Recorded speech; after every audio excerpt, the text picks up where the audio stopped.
भारत माता की, भारत माता की, भारत माता की। वंदे वंदे वंदे। दुर्गा मैया की, काली मैया की। हर हर महादेव।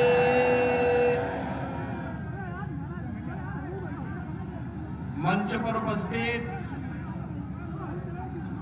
भारतीय जनता पार्टी के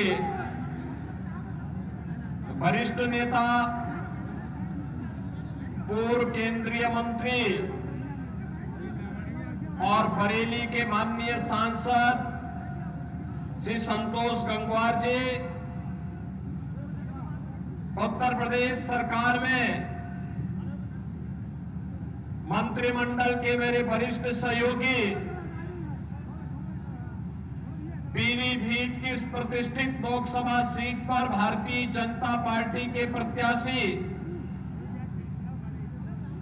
श्री जितिन प्रसाद जी, मंत्रिमंडल के ही मेरे सहयोगी श्री राकेश सचान जी, श्री डॉक्टर अरुण सक्सेना जी,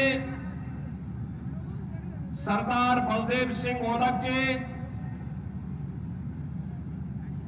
इस क्षेत्र के पूर्व विधायक, प्रदेश सरकार के पूर्व मंत्री,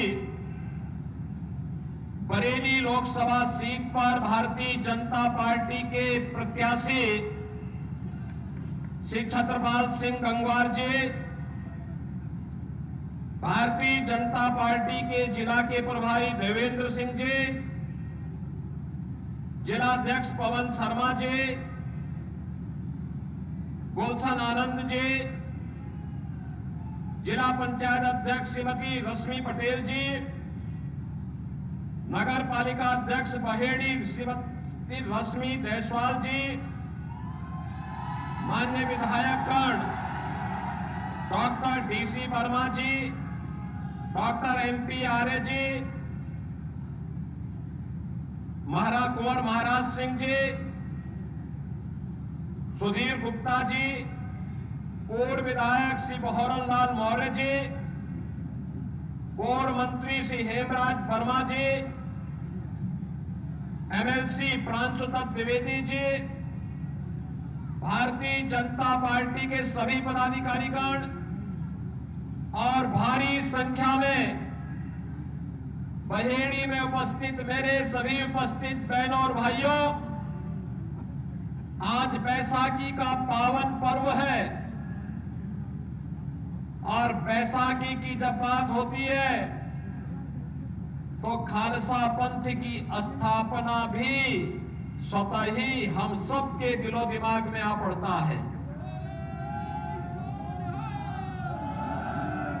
मैं इस अवसर पर सभी सिख बंधुओं को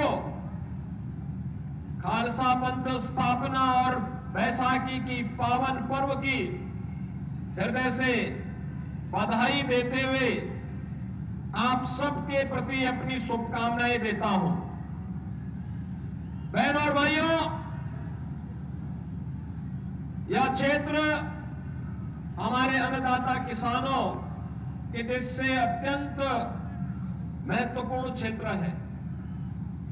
यहां का परिश्रमी किसान अपने परिश्रम से, अपने पुरुषार्थ से यहां की धरती माता से सोना उगलने का काम करके देश के पेट को भरने का कार्य करता है, लेकिन उसके परिश्रम और उसके पुरुषार्थ की पिछली सरकारों ने कोई कीमत नहीं समझी और इसीलिए तो बहेड़ी को कहा जाता है ये इतिहास के परिवर्तन की धरती है, इतिहास को परिवर्तित करके रख देता है। बहुत बार ऐसे अवसर आए हैं जब बहेड़ी का निर्णय लोगों के लिए कौतूहल और आश्चर्य का विषय बना रहा।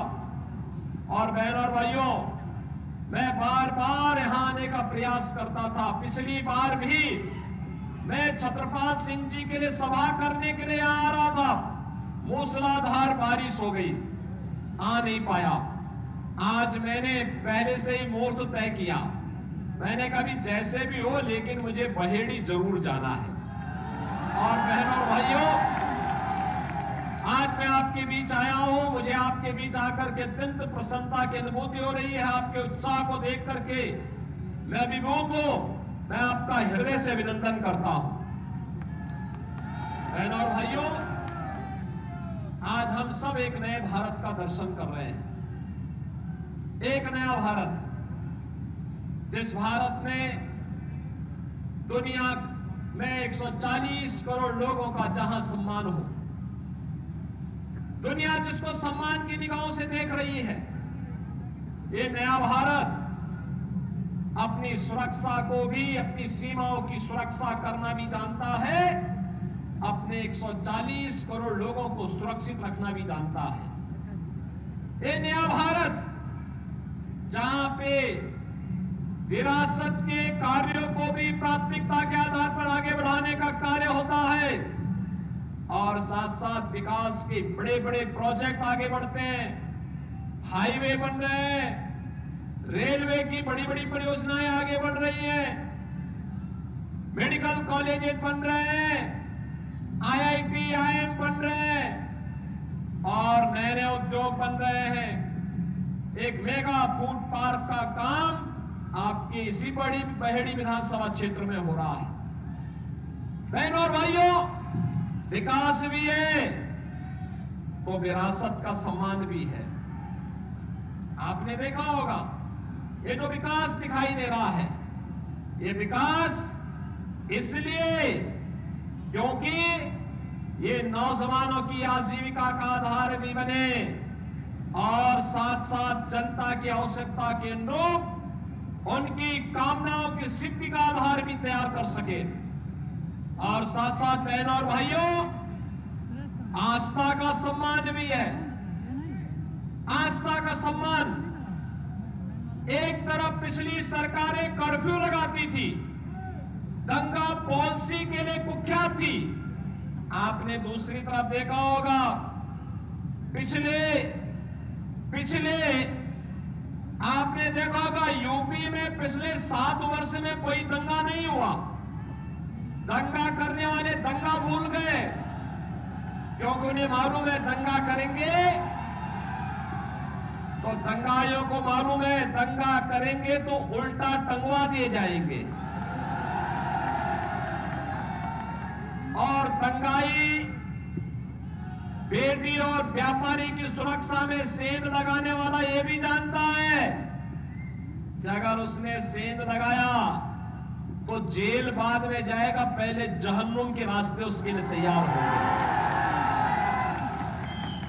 बहनों और भाइयों, सुरक्षा का बेहतर इंतजाम,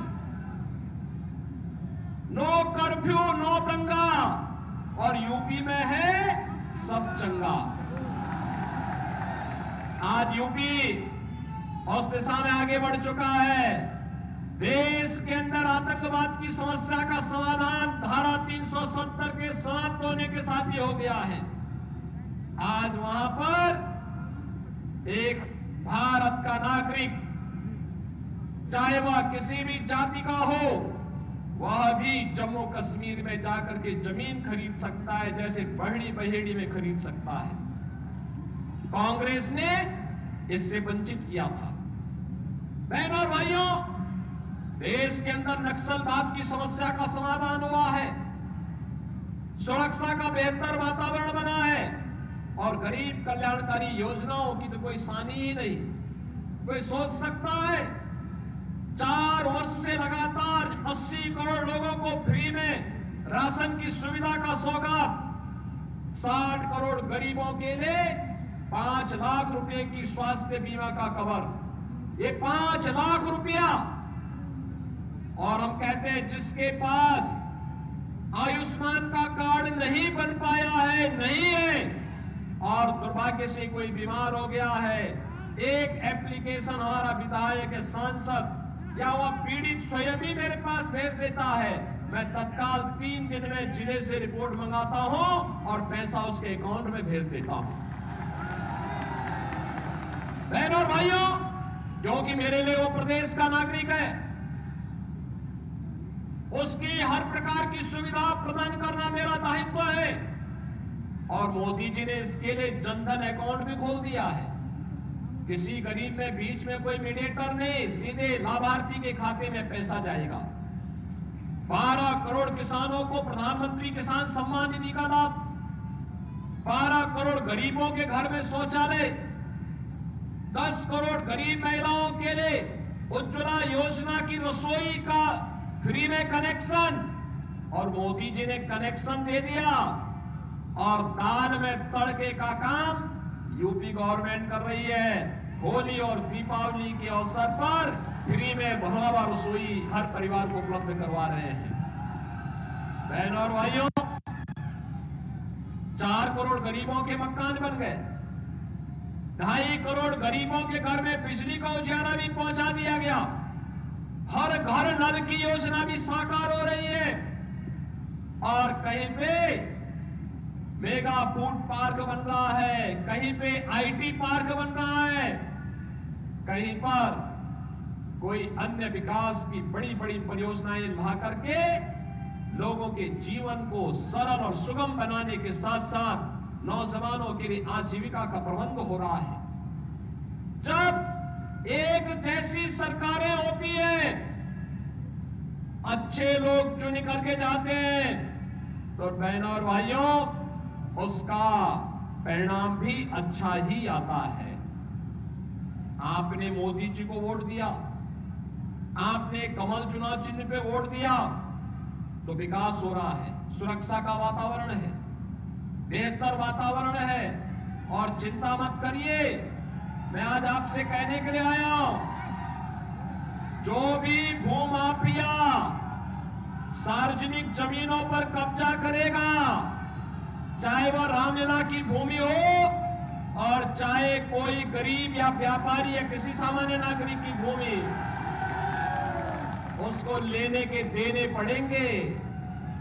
अगर किसी ने भूमाफिया बन करके किसी गरीब की किसी सार्वजनिक भूमि पे कब्जा किया, तो ब्याज सहित उसकी वसूली भी होगी और वसूली होकर के फिर उनकी संपत्तियों को भी हम गरीबों को आवास बनाने के लिए वैसे करेंगे जैसे प्रयागराज में हमने किया था। बहनों भाइयों, आज मैं बहेड़ी के अपने सभी मतदाताओं को इस बात के लिए आश्वस्त भी करता हूं, पिछले 7 वर्ष में हम लोगों ने गन्ना किसानों की गन्ना समस्या का, चीनी मिलों की समस्या का समाधान करने का भरपूर प्रयास किया। बहनों और भाइयों, 120 चीनी मिलें हम चला रहे हैं। 120 में से 105 चीनी मिल ऐसे हैं जो एक सप्ताह के अंदर भुगतान कर रही है। 15 चीनी मिलें ऐसी हैं जिनका भुगतान लेट है। और मैंने तय किया है, हमने तय किया है, अब तक हम 2.5 लाख करोड़ रुपए का गन्ना मूल्य का भुगतान गन्ना किसानों के खाते में किए हैं। बहनों और भाइयों, 7 वर्ष में 2.5 लाख करोड़, जबकि कांग्रेस, सपा, बसपा के 22 साल के कार्यकाल को भी आप देखेंगे तो बहनों और भाइयों, वे लोग इतना भी गन्ना मूल्य का भुगतान नहीं कर पाए थे। लेकिन हमने तय किया है, जो चीनी मिलें गन्ना मूल्य का भुगतान समय पे नहीं करेंगी, हम किसानों को उसका मालिक बनाएंगे। अन्नदाता किसान, गन्ना किसान ही वहां की कोऑपरेटिव बनाकर के उन चीनी मिलों को संचालित करेगा। एक एक पाई का हिसाब लेंगे, किसी का एक पैसा डूबेगा नहीं। बहनों और भाइयों, हम समस्या नहीं देते, हम समाधान पे विश्वास करते हैं। और आपने देखा होगा, उत्तर प्रदेश के अंदर हमने सुरक्षा का बेहतर वातावरण भी दिया, विकास के बड़े बड़े कार्यक्रमों को आगे बढ़ाया, बड़े विभिन्न प्रकार के अभियानों को आगे बढ़ाया। बरेली में तो पहले हर महीने दंगा होता था और आज दंगाई जो है जान की भीख मांगते हुए फिरे फिरे जा रहे हैं। बहनों और भाइयों, अब ये नहीं हो पाएगा कि दंगा भी कराएंगे और फिर किसी पार्टी से जाकर के जबरदस्ती हम लोग फतवे जारी करके अव्यवस्था पैदा भी करेंगे। अब ये कतई स्वीकार नहीं। नए भारत का नया उत्तर प्रदेश पूरी मजबूती के साथ आपके साथ खड़ा है, आपकी सुरक्षा के लिए खड़ा हुआ है। और बहनों और भाइयों, आज इसीलिए मैं आपके पास आया हूं आपसे कहने के लिए कि एक और कश्मीर में धारा 370 हटाने का काम किया, क्या ये काम सपा बसपा के लोग या कांग्रेस के लोग कर पाते? बहनों और भाइयों, 3 तलाक की प्रथा को क्या कांग्रेस और सपा बसपा के लोग समाप्त कर पाते? और अयोध्या में राम मंदिर का निर्माण क्या ये लोग कर पाते? क्या ये लोग कर पाते? बहनों और भाइयों, आप मुझे बताओ कितने लोग अयोध्या गए?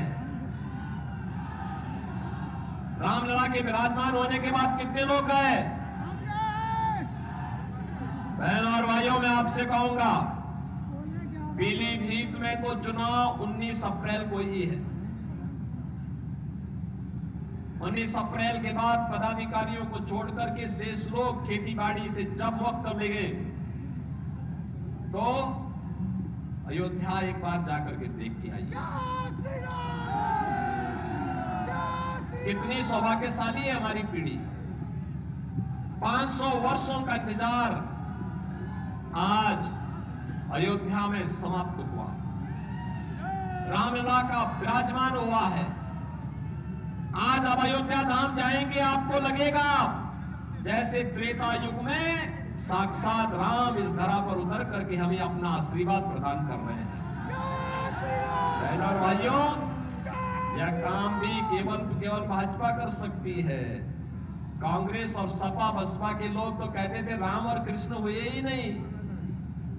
इनके समय में तो दंगे होते थे, कभी बरेली में, कभी सहारनपुर में, कभी किसी और जगह, लगातार दंगे पे दंगे होते थे।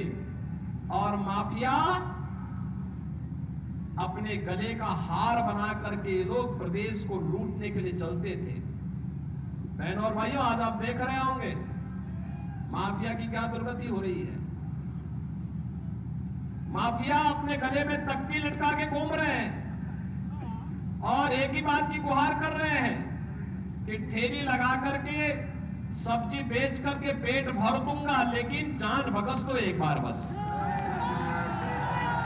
जो लोग पहले आम जनता की जान के लिए खतरे बने हुए थे, जिन लोगों ने बेटी और व्यापारियों की सुरक्षा के लिए खतरा पैदा किया था, आज वे जान की भीख मांगे मांगे घूम रहे हैं। और कुछ लोग पहले ही अपने कर्मों की सजा पा चुके हैं और कुछ लोग भयभीत होकर के ही जहन्नुम की यात्रा में भी जा रहे हैं। और बहनों भाइयों, इसीलिए हम आ रहे हैं। ये सुरक्षा का जो वातावरण है, कर्फ्यू मुक्त वातावरण है, दंगा मुक्त वातावरण है, विकास और समृद्धि की नई ऊंचाई तक बढ़ाने का, विकास और विरासत को आगे बढ़ाने का जो कार्यक्रम है, समृद्धि और संस्कृति के संवर्धन का जो अभियान चल रहा है, ये नए भारत की उस तस्वीर को प्रस्तुत करेगा जो प्रधानमंत्री मोदी जी के विकसित भारत की संकल्पना को साकार करता है। विकसित भारत के लिए हमें विकसित उत्तर प्रदेश चाहिए और विकसित उत्तर प्रदेश के लिए बहनों और भाइयों, विकसित उत्तर प्रदेश के लिए विकसित बरेली भी चाहिए, विकसित पीलीभीत भी चाहिए। और विकसित पीलीभीत और विकसित बरेली के लिए कमल का फूल चाहिए, कमल का फूल। सभी तैयार हैं? जितिन प्रसाद जी को भारी बहुमत से विजयी बना के भेजेंगे। एक एक व्यक्ति जितिन प्रसाद बन करके घर घर जाकर के कमल खिलाने का काम करेगा। बरसात हो, आंधी हो, तूफान हो, धूप हो, गर्मी हो, कुछ भी हो, लेकिन 19 अप्रैल को पहला काम मतदान का करेंगे और मतदान करने के लिए लोगों को तैयार करेंगे। बहनों और भाइयों, आपसे यही अपील है, 19 अप्रैल को कमल चुनाव चिन्ह पर श्री जितिन प्रसाद जी को भारी बहुमत से विजयी बनाने की अपील आप सबसे मैं करने के लिए आया हूं। आप अगर सहमत हैं तो मेरे साथ बोलेंगे भारत माता की। जहां तक मेरी आवाज जा रही है, इतनी जोर से अपनी आवाज लगाना कि पीलीभीत लोकसभा सीट के साथ साथ बरेली में भी आपकी आवाज पहुंच जाए। क्योंकि आपके पूर्व विधायक छत्रपाल सिंह गंगवार भी संतोष गंगवार जी के आशीर्वाद से वहां से प्रत्याशी है। इसलिए आवाज अभी से एडवांस में पहुंचे, दोनों हाथ ला करके बोलेंगे भारत माता की, भारत माता की, भारत माता की, जय श्री राम, जय जय श्री राम।